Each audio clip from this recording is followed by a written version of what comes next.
company that was on that board of deregulation. And go figure, it was J.B. Cunt. Hey, don't be talking bad about old J.B. He's been the inspiration for many a fine truck driver joke. That he has, but, you know, you go back, follow the school back, and the whole thing, hell, J.B.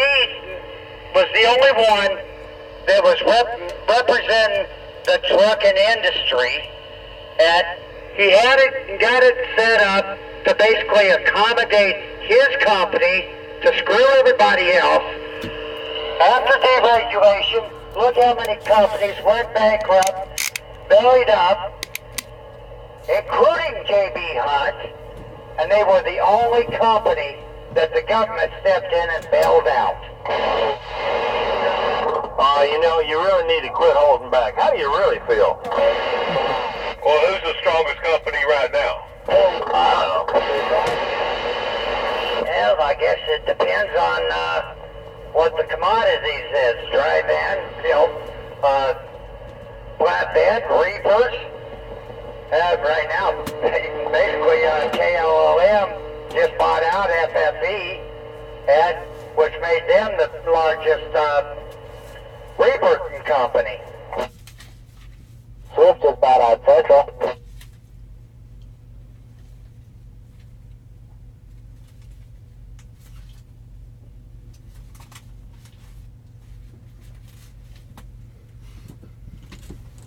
Looks like we're having a good old truck I stop. think they're doing this truck wash different than they used to, because I've been sitting here a long time and nobody's come out to see me yet. Good old truck stop politics, guys. Love it. I think they're waiting until we get right up to the wash bay. So I hope we're going into the right wash bay. I mean, the line's moving.